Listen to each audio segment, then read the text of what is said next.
Good afternoon, Internet world, and this is our second installment today here. Starting to do 2 installments every day. There's a book coming in over there I'm watching. That's why I'm not watching you. Yeah, but I can't really see you anyway, so it really doesn't matter that I watch you anyway. You know, you just tuned in to hear me. My beautiful, sexy voice. Ah, yeah. That's why the teabaggers are tuning in. They want to hear my voice. Actually, they want to hear someone talk about them. Okay. Let me see. I think I'm just going to cancel this video right now because I don't have anything planned to talk about. Or I could go into my happy place, I suppose. Where's my happy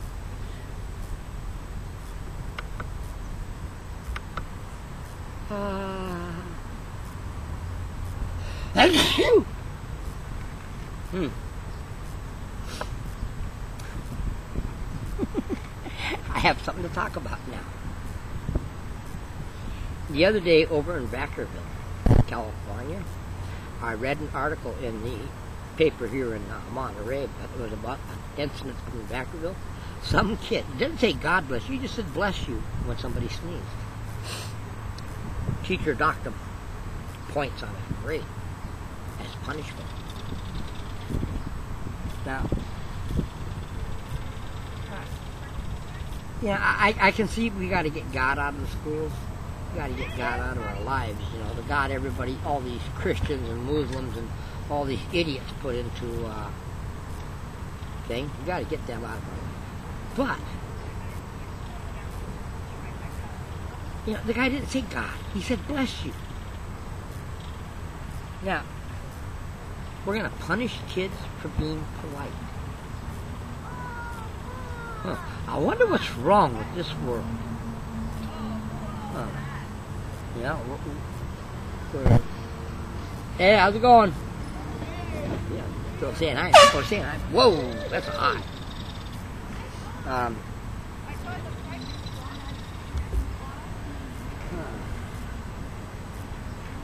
Oh boy.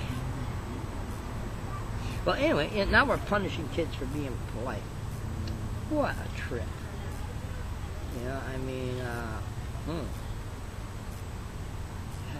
well, I'm going to have a tough time trying to change this world if I'm going to tell people that it's cool to be courteous and you should be polite. You know, that's what I got written on my bike. It's cool to be courteous. Another thing, changing the world. You know, people are always stealing and taking advantage of other people and stuff like that. You know, they go to the coffee shop and, oh yeah, it's a refill. You know, when you cheat people, you know those coffee shops and businesses, all businesses, not just the big corporate monsters, even the mom and pops do it. They have a thing called inventory control.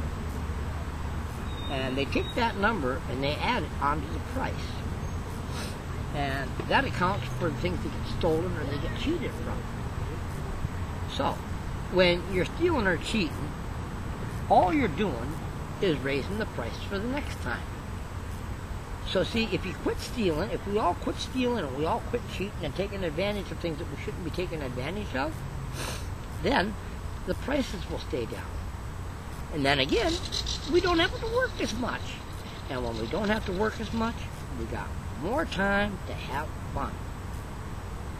So, everybody, there's the other thing.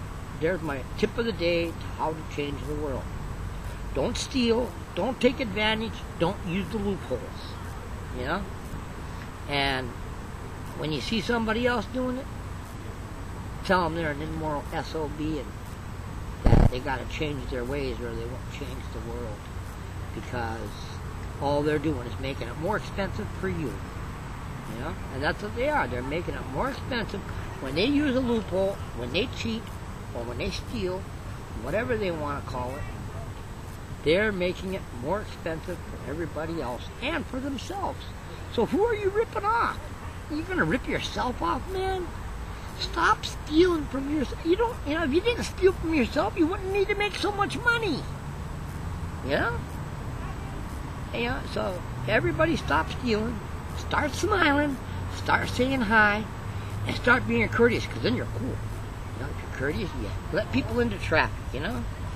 Wave at people and smile at them. You know? Say good morning. All that good stuff, man. And stand up for the little guy, you know. You see a guy at work, you know, he calls somebody a name. Tell him, you know, until you can start talking to him nicer, don't talk to me no more, you know. Don't call people names, you know. And you got to be careful about that. You know, I one time years ago, a fellow employee of mine called one of our customers a Jap. And I was a dummy. I'm like, she's not Japanese, she's Jewish. I had no freaking clue. Everybody laughed at me. Well, he don't have a job. He lost that job the very next day. Actually, that afternoon he lost that job. He lost his job. Not because he laughed at me. I mean, what right does he have to sit there and insult one of our customers? You know? I mean, that lady's paying our things, you know. I had a guy one time talking about how Jews are always trying to screw you down on the price. First of all, it ain't just Jews trying to screw me down on the price. When I was working, everybody, well, not everybody, but just about everybody tried to talk me down in price. But one thing about the people who tried to talk me down in price, they always paid. Or they always tried to pay anyway. All the ones who didn't pay usually are the ones that said, yeah, go ahead, I don't care. Yeah, they didn't care because they weren't going to pay me. Or, what was that one guy? He called himself a doctor.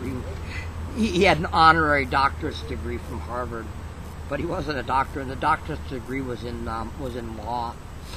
And he wasn't even a lawyer, but he had this here doctorate degree from the Harvard Law School, honorary doctorate degree. And he called himself Dr. somebody. I forget what his last name was. He was from Iraq.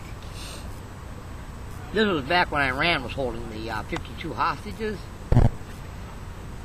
And so back then we were, you know, Iraq was sort of our buddy because they weren't sitting there and, you know, Iran had our hostages and they were trying to kill our people. You know, but that's a whole other political story.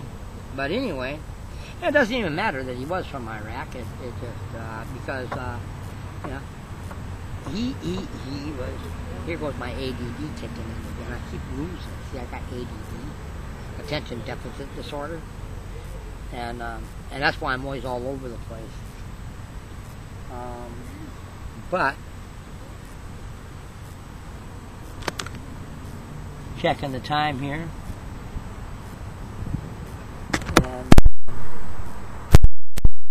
Okay,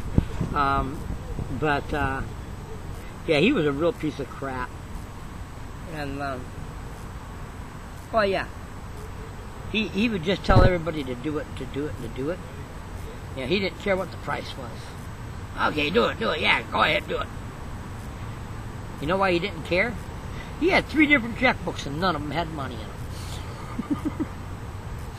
So, yeah. Took one of his checks to the bank and they told me it was there was no money in that account. So I took it back to him and he says, oh, I forgot, I'm sorry. Oh, I forgot. So he writes me another check from a different book. No money in that account either. I didn't want to check. I knew he had 3 different checkbooks. He had them all in the trunk of his car. They were the big ones, the commercial ones with the 3 pages, 3 checks per page thing. Yeah. And so I decided I didn't want another one of his checks, and I just didn't work for him no more after that. Well, let me see. What are we trying to say today? I gotta go out on Surly's blog and see if there's anything good to say about the new Surly. They got some new Surlys coming out. You gotta check out. You know, if you're a Surly person and you like a good bike, you know, if you're a person who likes a good bike and you're not a Surly person, you should go to Surly.com and check them out. Check out their blog. You know, they got some interesting stuff to say about that. And check out their frame. Oh, man, they got some really great frames. Chromoly, good steel chromoly. They're not that much heavier than the aluminum. I mean, the aluminum, you think, everybody says it's lighter, but when you put a chromoly and an aluminum bike side by side and check them for weight, not that. It's not considerable. It's not enough of a difference to make. The reason why all these manufacturers want to use aluminum anymore is because it's cheaper than chrome alloy by a big shot. You don't want a cheap bike. You want a good bike. If you're in college and you're going to get your bike stolen next week, or once a year your bike's going to get stolen. Yeah, you want a cheap piece of shit. But if you want a good bike, you want a chrome alloy. And for that, you go to Surly.com. And they've got a line of bikes there that just kick ass. I'm serious. Check them out. You can buy just a frame and build it up from there, or in several cases now they got full bikes anymore.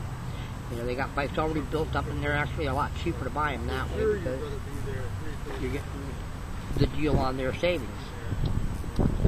So go to Surly.com and buy me a bike. Send it to me. Put it in the email and send it to me. Have a wonderful, wonderful day.